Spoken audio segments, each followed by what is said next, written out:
Course east noise, skipper. Thanks, quartermaster. I'll take the wheel myself for a spell. Might help us.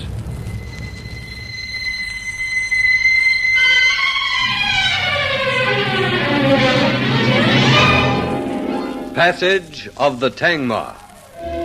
The story of a ship and its cargo of death.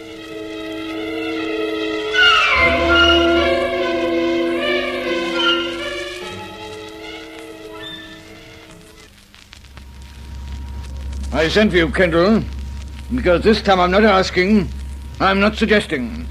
I am telling you that if you don't stay away from my daughter, I'll personally see that you do not reach Jamaica alive.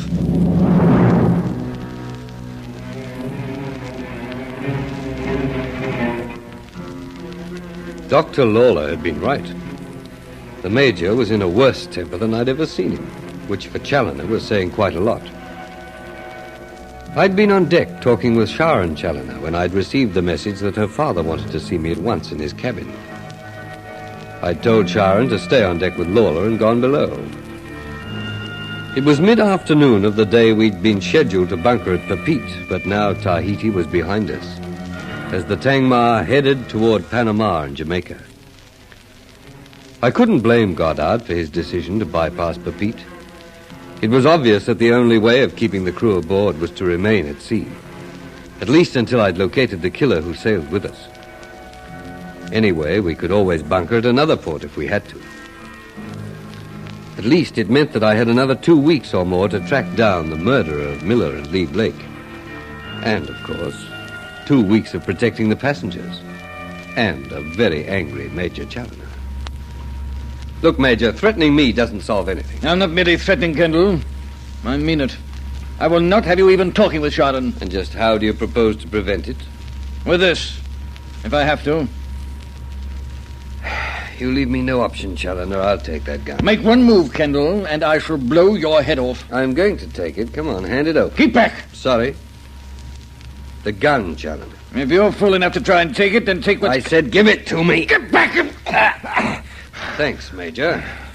I'll give it back to you when we reach Jamaica. You're a brave man, Kendall. I could have killed you. Now, just for the record, Major Challoner, you're going to listen to me. I'm not in the habit of allowing anyone to threaten me, and that includes you. You're not any different to any other passenger on this ship, except that you're a dashed sight more unpleasant than most. I could have you confined to your cabin for the rest of the voyage for this, but I'm not letting it go any further. I don't ask any favors of you. Or anyone else, eh? The self-sufficient Major Challoner, who seems to derive his greatest satisfaction in causing trouble. Doesn't it occur to you that I've got enough on my plate at the moment?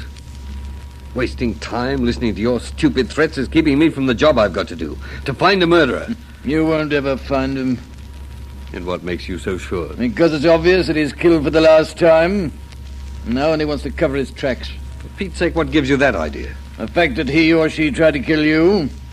Filled with that ridiculous bluff of yours that you knew the killer's identity. Went to your cabin to see that you never divulged it. Instead, Lee Blake died. But it proves to me you are the only one in danger now. I maintain the rest of us are quite safe. Doesn't it also occur to you that with me out of the way, the killer would have a free hand? Mightn't that have been the reason for wanting me dead? I prefer to believe otherwise. Because you're hoping that I will get mine, is that it? I don't care what happens to you, provided you keep away from my daughter. Make one wrong move, Major Challoner. Do anything that I can sheet home to you. Make one more threat or cause the slightest trouble of any kind. And you'll be confined to this cabin for the rest of the voyage. Is that clear? I think Captain Goddard would have something to say about that. He'd back me to the hilt. He loathes the sight of you. You're a loud-mouthed, unpleasant old man, Major. You've caused all the trouble on this ship you're going to. From now on, you either behave or take the consequences. You have the faintest idea to whom you're talking, Kendall. Just think it over. Of course you're looking for an excuse, I realize that. And there'd be nothing to stop you and Sharon. But for the fact that Sharon Challoner bears your name, I find it hard to believe that she's your daughter. All right, Kendall. But remember this. I meant what I said. And taking my gun won't stop me. I'll find another way. So if you value your life, stop even talking to Sharon. In the army, when I gave an order, my men knew better than to disregard it. I'm giving you an order now. Skipper, if you can't keep your mind on the game, why play it? Now watch. 1, 2, 3, 4, 5. And that, I'd say, is my game, right? All right, Chief, you win. You know, invite me to join him in a game of drafts is no fun if you won't concentrate, Skipper. How can I concentrate? Answer me that. Murders, mutiny. Yeah, I'd like to get hold of that fella Jones and break his neck. Well, Kendall took care of that for you. Jones is staying in the brig for the rest of the voyage. It's where he should have been the whole time. Well, we won't have to worry about him anymore.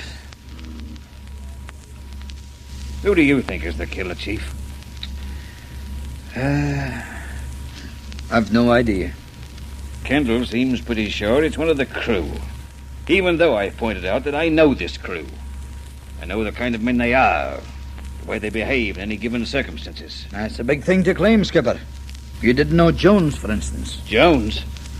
I don't regard him as crew. He only joined for this trip. Oh, you mean the old hands? Well, wouldn't you vouch for them, Chief? Not anymore. Not after what's happened aboard this ship. It's getting that way that I don't even trust my own shadow. Yeah, I know how you feel. Anyway, we've doubled the guards in the companionways for the rest of the trip. We'll have to both take our turn, Cregan. Aye, well, suits me. You know, it seems that everyone on this ship is watching everyone else. Anyway, how does Kendall know that one of the guards might not be... Well, it could be, couldn't it? That's why he's using them in threes. Anyway, it's pretty obvious that the killer wouldn't do anything like breaking into the cabins at night. He seems to prefer to wait his time until he can find his victim alone. Aye. You want to play again?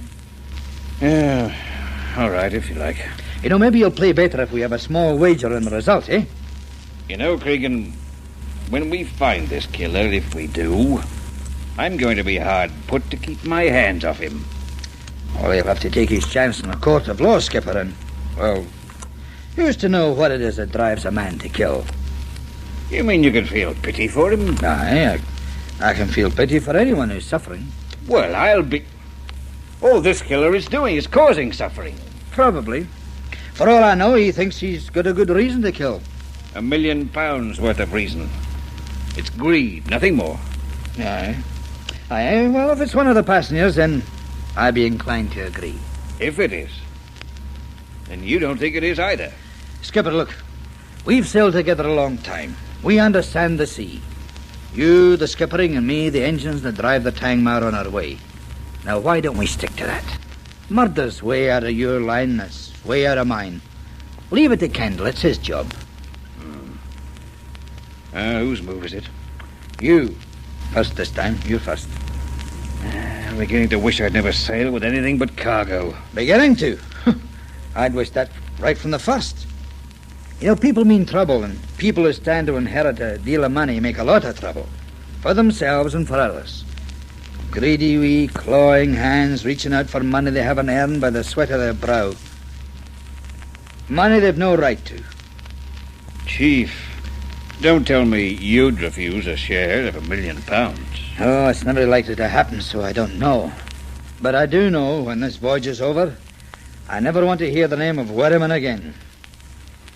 My wife come into money, and it ruined our marriage. She got ideas above her station.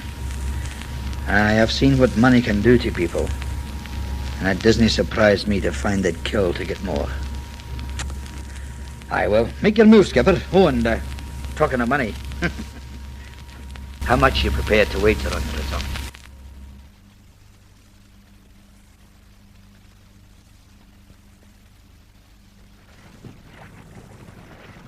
It's easy to forget that there is anything wrong up here on the deck, Martin. Easy to forget everything. You are sure, aren't you? Surer than I've ever been. And I'm sorry if it seems to have been too fast for you. I would never have believed it possible. Martin, anything is possible. Even that you should admit you care for me. It's not much of a life for you, you know, being a doctor's wife. You'll have to put up with being alone just for the laugh. I've never heard such a romantic proposal. I should have been able to do better than that. I have the night to help you. Everything that the romantic novel prescribes. A moon, stars, the water rushing by. Ilona, would you mind very much if I kissed you? I would mind very much if you did not. Ilona.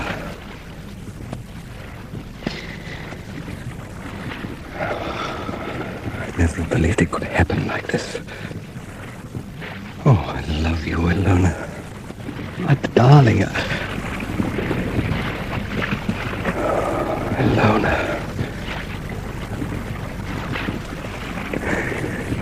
I wish I was the kind of smooth-talking character who could, go down on his knees and I could tell you that your hair was lovely and that your eyes are like... Well, does pools of moonlight sound too silly? It sounds wonderful. I'll be awfully good to you, Ilona. Hold me close, Martin. Ilona. I will make you a promise now, Martin. Martin, it is such a gentle name, it becomes you. Martin, Dr. Martin Lawler. I promise you that as long as I live, I will work only to make you happy. Thank you for proposing as you did. Doctor's wife. I was never asked to be a wife before. And you said it as if it was the most natural thing in the world. Oh, Martin, no matter what the future holds for us, I shall remember this night forever.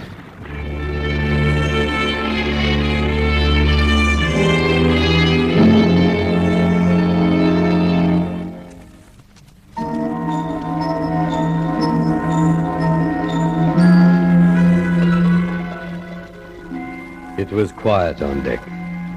The water swirled past and the engines throbbed. One would never expect death to be a passenger on this passage of the Tangmar.